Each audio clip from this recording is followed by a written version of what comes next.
আমাদের অসংখ্য ভাইদের রক্তের বিনিময়ে আমরা এই দেশটাকে মানে দ্বিতীয়বার স্বাধীন করতে পেরেছি।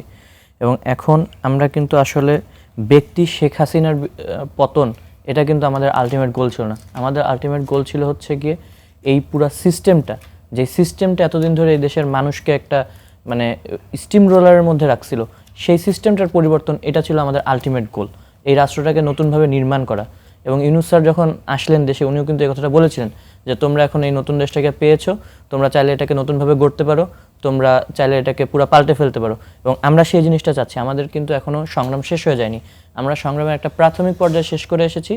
এখন আমাদের সামনে মূল চ্যালেঞ্জ হচ্ছে গিয়ে যে এই দেশটাকে এমনভাবে পরিবর্তন করা যাতে করে ভবিষ্যতে কোনো শেখ হাসিনার এই বাংলাদেশের মানুষকে এভাবে নির্যাতন করার সুযোগ না পায়। আমাদের সামনে নতুন সরকারের প্রতি আমাদের যে আহ্বান থাকবে, আমাদের দুজন উপদেষ্টা সেখানে আছেন, তারাও দেখছেন।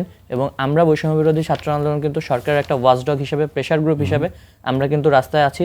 আমরা সরকারের প্রতিটা পদক্ষেপের প্রতি আমরা কিন্তু তীক্ষ্ণ দৃষ্টি রাখছি। যখন জুডিশিয়াল একটা কু করার চেষ্টা হলো, আমরা কিন্তু সেটাকেও রুখে দাঁড়িয়েছি। এবং আমাদের উপদেষ্টারা যেভাবে বলেছেন যে রাষ্ট্র সংস্কার, এই রাষ্ট্র সংস্কারের ক্ষেত্রে এখন আমাদের কিছু ইমিডিয়েট অ্যাকশন নিতে হবে এবং কিছু লং টার্ম প্রসেস থাকতে হবে। ইমিডিয়েট অ্যাকশনগুলোর মধ্যে মেইন ফোকাসটা যেটা, সেটা হচ্ছে কি আপনার ল অ্যান্ড অর্ডার, এটা রিইনস্টল করতে হবে। দেশের মধ্যে আইন শৃঙ্খলার পরিস্থিতির যে ভয়াবহ অবনতি, এবং আপনি যদি দেখেন প্রধান উপদেষ্টার বাসার সামনে এসে ঘেরাও করে ফেলা হচ্ছে, তাকে বেরোতে দেওয়া হচ্ছে না, আজকে সচিবালয়ে ঢুকে যাচ্ছে। আমরা মনে করি যে এই জায়গাগুলোতে হয়তোবা প্রশাসনের মধ্যে এখনও যে ফ্যাসিবাদের যে দোসররা লুকিয়ে আছে, এরা ইচ্ছাকৃতভাবে এই জিনিসগুলো হওয়ার সুযোগ করে দিচ্ছে। হয় তারা দায়িত্ব পালন করছে না, না হলে তাদের কাছে যে তথ্য আসছে সেটা তারা আমাদেরকে জানাচ্ছে না। আজকে যে ঘটনা ঘটলো সচিবালয়ে, অর্থাৎ ছাত্ররা গেল, তারা ইন্টারমিডিয়েট পরীক্ষা দেবেন এবং সেটা মেনে নিয়েছে, তাহলে এটিকে আপনাদের নিয়ন্ত্রণে ছিল না, অর্থাৎ তার প্রকৃতি চাইছে না এই বিষয়টা? আমরা তো এটা তখন জানতে পেরেছি যখন তারা চলে গেছে ভিতরে। হ্যাঁ, তো এই জিনিসটা তো দায়িত্ব ছিল সরকারের গোয়েন্দা সংস্থাগুলোর।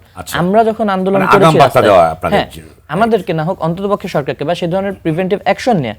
কারণ এই ছাত্ররা যারা ঢুকে গিয়েছে, এদের মধ্যে যদি কোনো বিশৃঙ্খলাকারী থাকতো, যদি কোনো ফ্যাসিস্টের দোসর যারা ঘাপটি মেরে বসে আছে, তারা যদি এদের মধ্যে ঢুকে এসে সচিবালয়ে কোনো ধরনের একটা অনাকাঙ্ক্ষিত ঘটনার জন্ম দিত, সে দায়টা তো আলটিমেটলি ছাত্র সমাজের উপরে এসে বর্তাতো। তো এই জায়গাগুলোতে যে নিষ্ক্রিয়তার প্রশাসন দেখাচ্ছে, এই নিষ্ক্রিয়তার পিছনে হয় তাদের উদ্দেশ্যমূলকভাবে তারা নিষ্ক্রিয়তা দেখাচ্ছে, না হলে তারা জেনেও জিনিসগুলো গোপন করছে অন্তর্বর্তীকালীন সরকারকে এবং ছাত্র সমাজকে বিতর্কিত করার জন্য। তো আমরা যেটা বলছি যে পরীক্ষা বাতিলের যে সিদ্ধান্ত, এটা আমরা বলছি যে এটা একটা অযৌক্তিক সিদ্ধান্ত, এটা আমরা সমর্থন করি না। এবং তারা অনেক রাস্তায় থেকেছে, একটা বিলম্ব হয়ে গিয়েছে পরীক্ষার মধ্যে, কিন্তু এখনও কিন্তু তাদেরকে নতুন করে শিডিউল করে তাদের পরীক্ষাটা নেওয়া সম্ভব। এবং আমার জানার মতে যে মোট যারা এইচএসসি পরীক্ষার্থী আছে সকলের যে দাবি এটা, সেটা কিন্তু না, এটা কিছু সংখ্যকের দাবি। আমরা তাদের দাবিটার প্রতি সম্মান করি, তবে তাদেরকে বিনা পরীক্ষায় পাশ করিয়ে দেওয়ার জিনিসটা আসলে আমরা সমর্থন করছি না। তবে আজকে তারা যে ঘটনাটা ঘটিয়েছে, আপনি দেখেন কোনো একটা আন্দোলনের কিন্তু কিছু ধাপ থাকে। আপনি প্রথমে হয়তো বা প্রেস ক্লাবে একটা সংবাদ সম্মেলন করে আপনার দাবি দিতে পারেন, মানববন্ধন করতে পারেন, আপনি এরপরে শাহবাগে অবস্থান করতে পারেন, রাজু ভাস্কর্যে অবস্থান করতে পারেন। যখন কোনোভাবে আপনার দাবি শোনা না হয়, তখন আপনি প্রধান উপদেষ্টার কার্যালয় অথবা সচিবালয় ঘেরাও, এটা তো একেবারে শেষ পর্যায়ে। আমরা গণভবন ঘেরাও করেছি 5 আগস্ট, যে তাও আমরা ঘেরাও করার আগেই থ্যাঙ্কফুলি সে চলে গেছে।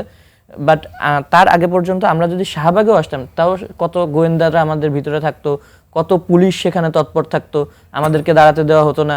এবং আমরা কিন্তু ডে 1 থেকে আমরা কিন্তু পুলিশকে অনুরোধ করছিলাম যে আপনারা সরকারের পক্ষ থেকে প্রধান নির্বাহী হোক বা যে কোনো একজন দায়িত্বশীল আমাদের সঙ্গে কথা বলুক, আমাদের দাবিগুলো শুনুক, আমরা ক্লাসরুমে ফিরে যাব। কিন্তু সেটাও যখন করা হয়নি, বরং আমাদের উপরে অত্যাচার, নির্যাতন, গুলি, গণহত্যা শুরু হলো। এরপরে তো আমরা ধাপে ধাপে 9 দফা এবং 1 দফায় গিয়েছি। কিন্তু এখন যারা আসছে, মানে কোনো ধাপ বাইপাস করে একেবারে সরাসরি তারা চলে আসছেন। এখন আমরা একটা জিনিস আমরা ইতিবাচক দেখছি যে আমাদের ছাত্র জনতার অভ্যুত্থানের ফলে 16 বছর পরে হয়তোবা যারা বঞ্চিত মানুষ ছিল তাদের আওয়াজগুলো তুলতে পারছে। মানুষ এখন প্রশ্ন করতে ভয় পাচ্ছে না, তার দাবি দেওয়া উত্থাপন করতে ভয় পাচ্ছে না।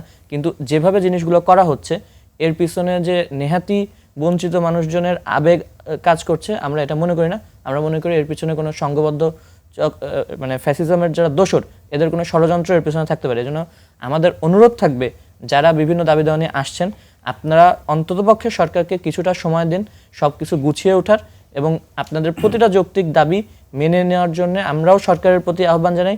যত যৌক্তিক দাবি আছে এগুলোর প্রতি, আমরা তো বৈষম্য নিরসনের জন্য আন্দোলন করেছি, তো যাদের প্রতি বৈষম্য হচ্ছে সবার প্রতি আমাদের সমর্থন আছে।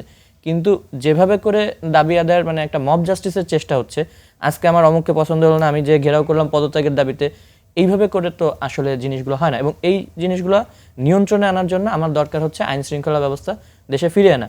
এবং সেই ক্ষেত্রে আমরা তো পুলিশকে আশ্বাস দিচ্ছি, আমরা পুলিশের সঙ্গে সর্বাত্মক সহযোগিতা করতে আমরা প্রস্তুত, প্রশাসনকে সর্বাত্মক সহযোগিতা করতে আমরা প্রস্তুত। কিন্তু যেভাবে ফ্যাসিজমের যে 15 বছরের ফ্যাসিস্ট সরকার প্রতিটা স্তরে স্তরে তাদের লোককে যেভাবে সাজিয়ে রেখে গিয়েছে, এখন এই জিনিসগুলোকে ক্লিন আপ করে একটা নিরপেক্ষ প্রশাসন, জনবান্ধব একটা পুলিশ প্রশাসন, জনবান্ধব একটা জনপ্রশাসন, স্থানীয় সরকার পর্যায়ে জনবান্ধব একটা প্রশাসন গড়ে তোলা, এটা এই সরকারের জন্য একটা অনেক বড় চ্যালেঞ্জ। তবে আমরা এই সরকারকে সহায়তা করতে চাই এবং আমরা সর্বাত্মকভাবে নতুন সরকারকে সহযোগিতা করব। একজন নোবেল লরিয়েট, একজন আন্তর্জাতিক খ্যাতিসম্পন্ন অর্থনীতিবিদ এবং ব্যক্তিগতভাবেও তিনি একজন খুবই স্মার্ট একজন লোক, ইন্টেলিজেন্ট একজন পার্সন। আমরা তার উপর ভরসা রাখছি এবং তিনি ছাড়াও যারা উপদেষ্টারা রয়েছেন, আমাদের আসিফ নজরুল স্যারের মতন শিক্ষাবিদ সেখানে আছেন এবং এই ধরনের যারা যোগ্য ব্যক্তিরা রয়েছেন, সফল কয়েকজন সাবেক ঊর্ধ্বতন সেনা কর্মকর্তা রয়েছেন, পরিবেশবিদ রেজওয়ানা আপা আছেন এবং মানবাধিকার কর্মীরা রয়েছেন, তারা সকলে কিন্তু অত্যন্ত যোগ্য।